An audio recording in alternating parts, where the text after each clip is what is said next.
Hello, my name is Ivy, and you are here at my naughty bookshelf. Today, of course, I want to discuss a book that I ran to go buy.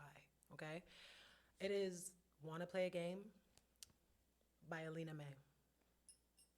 I almost called her character name, but before we get into the story, first I just want to say, Alina, girl, ma'am, baby, perfection. Your writing was just it was Alina. Alina. Okay. We're gonna get into it. Wanna Play a Game is a very spicy read. This book comes with a lot of trigger warnings. And if you know me, the more triggers the better. Pretty fucked up that way. Um, I wish I can give you all of them, but at least off the top of my head, there is male on male, meaning there will be men fucking men in this book. Yeah, no, they're fucking. They are. We have a little bit of drug use in the book. Like, she's probably gonna get drugged. I don't know. I can't really tell you everything that's gonna happen. Um, there is a really fun, spicy game of run and don't let me fucking catch you. Let's see what else. There was a little bit of some violence, and it was not from any of the main characters per se. So there's that. But let's begin. Let's begin and let's readjust so that we can begin the proper way. Okay. So now I'm going to break down the characters so you understand where they stand. Okay. Sawyer is the chaotic one. He is absolutely unhinged and really doesn't give a fuck. He likes to really test your fucking buttons. He's like me, but in a man. It's kind of crazy to say. He knows exactly how to piss you the fuck off. And then once he's pissed you off, he's going to take it 10 steps further to piss you off even more. Yeah. And he likes that shit. He obviously likes when you fight and you're angry with him. He likes it. He's psycho. Okay? And then you have Miles. Miles is also crazy, but Miles is actually the one person in the book with common sense. Like, he obviously genuinely cares for the girl that they kidnapped and doesn't want nothing to happen to her. And he starts to realize that, like, maybe Sawyer's a little batshit crazy because he does not want them to hurt this girl. Like, I really feel for her. I'm starting to think I love her. He obviously wants to take care of her. So he's the good person, okay? While all this crazy shit's happening, they have her kidnapped. There is Ryder who's in jail. And why is Ryder in jail? Because in the very beginning of the book, Miss Callie, who's in an abusive relationship, decides to run away from her house, go get some gas, clear her head. She sees these three handsome men, which we'll call them our hunters, at a gas station. And she pays no mind to it. She gets back in her car and she's so upset at her boyfriend that she decides to call 911, or she wants to. So she puts it in her phone, but she doesn't press dial. But shortly after that, the police come and arrest one of the men. So they think she called the cops based off of being afraid. So obviously Ryder goes to jail, and that's daddy. So you take away the daddy from the situation, and the two men are gonna play. And obviously Sawyer thought it was a good idea to get her back for something she didn't do and kidnap her. And not only kidnap her, he fucks with her. Because then there are rules to the kidnapping, okay? He tells her that she's gonna work off of a point system. And that in order to be released, you have to make a certain amount of points for doing whatever it is we want you to do. So if you play nice, you'll get points. The two rules being, you're not allowed to talk to anyone on the outside ever, okay?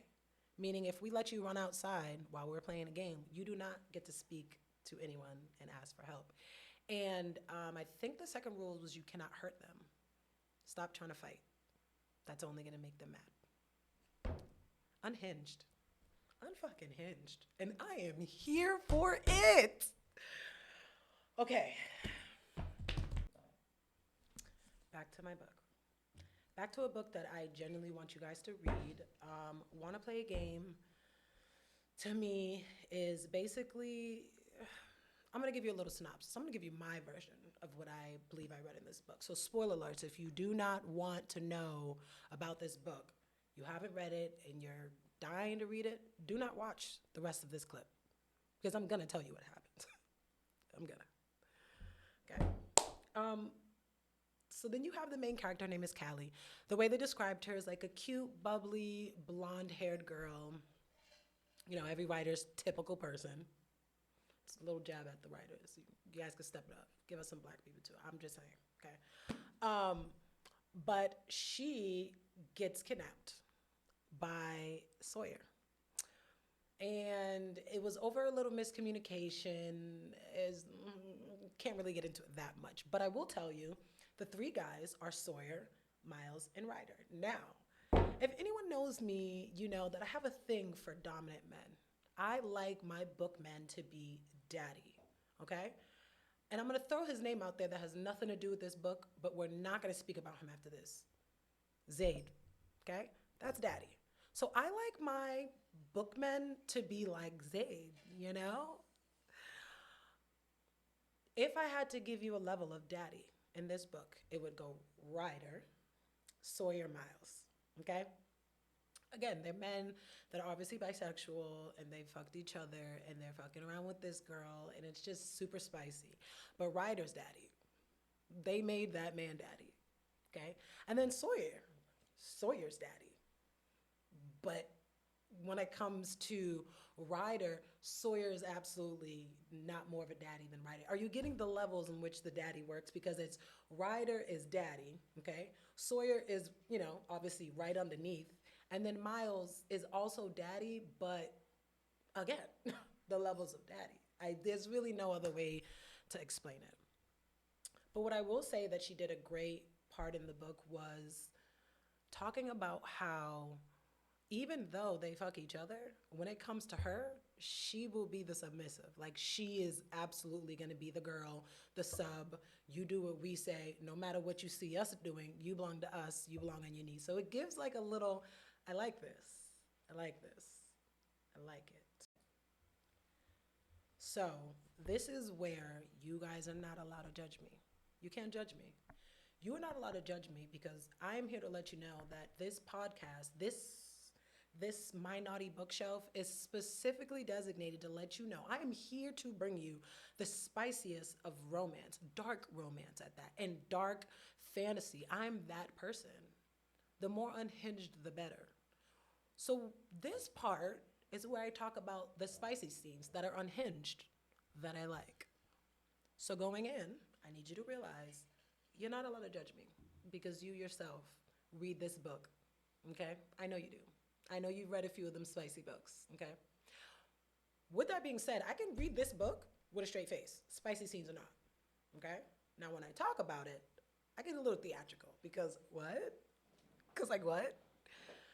So one thing, I want to point out one scene, Miss Alina, because I'm going to address this to you, Alina, okay? There's one part of the book that he had her basically self-drug herself. Wild, wild concept. Where'd you get that idea? It's crazy. But not only that, okay? It was this exact thing that happened in the book that made me realize maybe I have an issue. Obviously, she must have been spitting out pills before, so he says to her, I want to make sure that you swallow your pill. And if you don't swallow your pill, I'm going to spank your ass, right? That part was cute. That was cute. That was okay. It was when he checked. It was when he made her open. It was when he made her open her mouth to check to make sure that the pill was gone. And this man spit in her mouth. And I don't know what it is, ma'am. I wish I can tell you that that's nasty, but you got me in my fucking heart. Because what? What? And then we're gonna add what he did after, right? She was so disgusted by this that she spit on her shirt and was like, what the fuck? That's gross. And he then took the shirt and licked. Psycho! But I love it. But crazy! But I'm here for it. But what the fuck? But I think I kind of like it. Do you see what you did to me? No, I probably did this to myself. But listen, I'm here for it, baby. I'm here for it. That was a scene that I was like, I want to say that I read it, closed the book, walked away, picked it back up and smiled, then sat in my chair and realized, I do think I like this shit. I do. And it was at that moment then I realized I'm just as unhinged as the characters in your book. And so I just want to thank you. I want to thank you for bringing that side out of me. Okay. Whew. Had to get that one out there. That was the one. That was just the beginning. Okay. Um, Another spicy scene, and I think I'm just gonna flip flop back and forth, Miss Alina, because at this point, this book has got me feeling so many different ways. It's hot in here. It's hot. Okay, I'm talking about the things in this book got me feeling a little. It's a little hot, and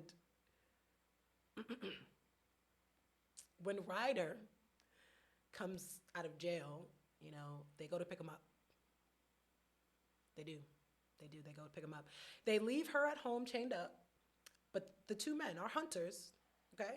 Daddy number two and daddy number three go pick up daddy number one. That's just how I'll say it, okay? Everybody knows Ryder's daddy, right? It's obviously a thing in the book where you've let it be known that there's sexual tension between the men, that they're together. They consider themselves in a relationship. And this is very normalized. This is why I'm saying, like, if you do not like man on man, do not read this book because, baby, girl, the way you edited that. But back to it. They pick up Ryder. And this is where things get a little awkward because apparently you're not supposed to bring your mark home, right? You kidnap someone, they say you bring them anywhere, but you don't bring them to our house. Sawyer's been chaotic lately, and he brings this beautiful girl to their house. Everyone's freaking out because what the fuck are you doing? Like, yes, have fun, but in our home, So Ryder gets in the car, and Sawyer knows he fucked up, and so he's being silent and quiet because obviously he knows that daddy's mad. Right? And when daddy's mad, you don't really want to test that button, or you might, right? And so Sawyer decides to ignore him when he asks a question, and I think we all know we don't do that, right? But Sawyer, being Sawyer, decides, fuck it. I need a little bit of pain. I'm stressed out. He's stressed for whatever fucking reason. Sawyer's stressed, even though he started this whole thing. He's stressed. But Ryder pulls the car over,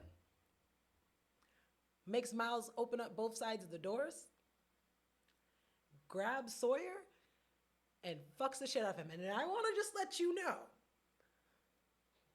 that is hot. I wish I can tell you it's gross, but that shit was hot, okay?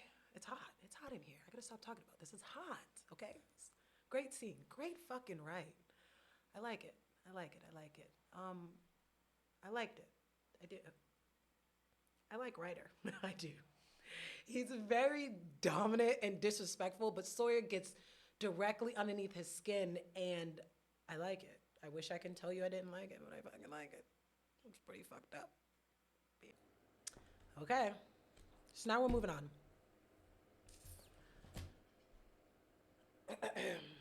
We get Ryder home. Ryder gets home. He comes home, and he notices that this beautiful girl's locked up in his bathroom. And of course, Callie being Callie, because she's stressed out, right? Like any kidnapping victim would, right? Because that's very normal behavior to act out. You fucking kidnap me. Two fucking handsome men, and now you're bringing a third man here who's also fucking hot. One of them made me orgasm prior. It's crazy. It's crazy. It's wild. Ryder gets home, sees the mess in his room. He's like, oh, this bitch is crazy. You fucked up my suits in my room, in my bathroom? Oh. So now he's even more upset. And of course he doesn't know this girl, and he's not going to take it out on her. He's going to take it out on the other daddies, okay? So he's really upset. And I guess in like most books that we read, fucking angry is like the one way to make you calm down. Or that's what they say. So they say. Do they say that? Nonetheless, once that happens, they decide to switch the rules to the game, okay? Meaning, even though Callie has a better relationship with Miles, which I haven't really dived in, okay? I've missed so many parts for you, and for that I apologize. But basically, Callie and Miles are close because Miles doesn't want anything to happen to her. Miles has also made her orgasm once or twice, and I believe Sawyer has too. But again, I mean, when you are a kidnapping victim, do you really have a say? That sounds so fucked up. I need to let you guys know that I'm purely talking about a book. Fiction. None of this is real. At least I hope not. Some parts. Anywho, So her relationship with Miles is much better than it is with Sawyer, and absolutely than it is with Ryder. Ryder comes back home and he's kind of like, I need to rid of this problem because why is one of my men in love with her? You got me fucked up. Like, hey, we don't do this. We don't bring other people in. So Ryder's already upset that this cute bitch is just fucking with his men. Like, their minds are going crazy, right? You get a taste of pussy, and now all of a sudden, life's different. And he's like, oh no, we're not having this. I'm gonna have to, gotta off this bitch. We gotta take it out. But Miles is like, no, I'm not gonna allow that. And Ryder's like, who the fuck do you think you're talking to? And Miles is like, no, but listen, I genuinely don't want nothing to happen to her. He doesn't want to have to use those words that he's obviously starting to grow feelings for her, or just he's starting to feel. And Sawyer also now realizes that he's having too much fun with her. And fun meaning he's obviously torturing this poor girl, right? But he likes it. And he also doesn't want nothing to happen to her. So even though Daddy Ryder's home, Daddy Ryder just wants to rid of the problem. And they're both kind of like, no, I don't think I want that to happen, right? So what usually happens in normal circumstances, you'd probably just like kill the girl and you guys just gonna have to be sad, but they decide to change the rules to the game. She now has to play hide and seek, which is obviously a favorite game of theirs, with Sawyer, the man who kidnapped her, right? And the reason is Ryder is almost like punishing Sawyer in a way for allowing her here. And so the rules are, if you can stay hidden away from me until sunrise, I won't kill her. Or something along those lines, right? The thing is, she hasn't showered in days and she smells, so they allow her to take a shower. And they also have clearly lots of land. So they're gonna let them go out into the backyard, which is clearly humongous and leads into acres and acres and acres of forest that only they know. So she's not dumb. She knows that it must be a trap, right? But it's actually not. They actually let her run. The problem is, Sawyer made her a deal where he told her that if you fuck Ryder, I'll let you go. And in her head, she was like, oh, bet. I'm a woman. I'm gonna throw that coochie on him. It's easy. But Ryder's just such an asshole. It's probably never gonna happen, right? So everyone in this book kind of has their own pieces to the puzzle of the game that's being played. You have the girl who's obviously being kidnapped, but sexually very frustrated because for some strange reason, her vagina seems to have liked her kidnappers, right? But mentally, she absolutely fucking hates them because she really just wants to go home to her really fat cat. That's it. She has a cat that's at home and she keeps thinking about this thing, right? Then you have Miles, who's just such a good-hearted person, and he genuinely just doesn't want her to get hurt. And they all come from trauma, so I guess his trauma has something to do with his mom, and he just really loves women. And then you have Sawyer, who also has some really fucked up trauma with his background, and Ryder. And so when all the pieces kind of come together about why they are the way they are with Callie, it makes a lot of sense. This is the first book that I can say, Alina, and I've read your other book, and there's gonna be a day that I'm gonna reread it, and I'm gonna give you, oh baby, I'm gonna give it to you. I'm gonna give you what I got, okay? But I think what you did and want to play a game was you mentally played a game with me because you go from hating the characters, obviously, because they kidnap her, to slowly falling in love. And this is not one of those fast builds where you genuinely learn to love the villainous characters, the bad guys, the morally gray characters. It literally takes me some time to like Sawyer. It literally takes me some time to like Ryder. Miles is a little bit, he's mild, he gives you a reason to slowly inch in. Because I allowed him first, right? Everyone kind of came slowly after because Miles is not so innocent. Miles is very fucked up, all right? He's just nice about his fucked upness, okay? Like, he's obviously a sick fuck too, but he's gonna attend my wounds after he caused them. He's that person, okay? Sawyer's just gonna burn you, which he does, and then kind of leaves you to go dry.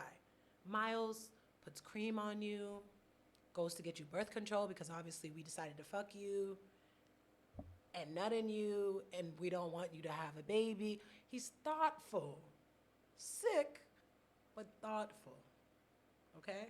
And then there's Ryder. And I wish I could say more about him, but it's just Ryder. He's just Ryder.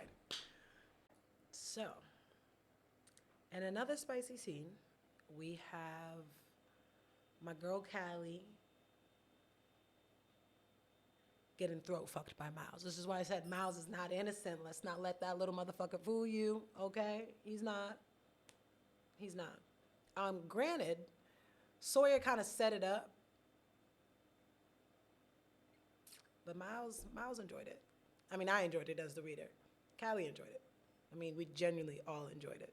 It was written very, very fucking well. It was just one of those. The way she described it, it was kind of like, you know, if I can get into the details about it, obviously it seemed like he had great dick, beautiful. It was long, girthy. I mean, this the book is saying. You know, I'm just letting you know. And again, Miles is of the nicer one. So, like, you have the mean one yelling at you to do it and the nice one coaching you through it. And eventually your mind is kind of like, I'm going to do it. But, like, it was done to perfection. It was done. Yeah, no. Don't fuck the shit out of her. Crazy. Fucking crazy. Crazy. I'm just saying, the spicy scenes in the book will forever be my favorite because I kind of like that. I kind of like that. I kind of like that. I do. I do. Either way, yeah. Yeah. Yeah. Okay, yeah. In conclusion, Miss Alina May, your book was a great read. I, as an avid dark romance, spicy book lover, enjoyed it. I think you kept me on my feet. I wanted to read more. It was something that I wanted more and more and more and more of. And yeah, you did a really good job. You did. And I think speaking for a lot of dark romance girlies, we are always excited to see what you're gonna write next because even your Better Run book was fucking amazing. And I'm actually about to reread that and give you a review on that eventually. But you write stories in a way where, as women, you know, our fantasies always seem like we can't grasp it. But when I read it, whenever I read your books, I realize it's almost like I am living in it. You know, it's you give me a sense of I enjoy this, I want more. I think this is why book talk is as famous as it is with the bikers and the bad guys and the tatted men, and then you write about them and they come to life and you gave me another character to love. You gave me another man. You gave me three men, might I add, but you gave me three more men that I get to sit here and be like, that's bae. That's bae. That's bae. That's for sure bae. But yeah. So thank you.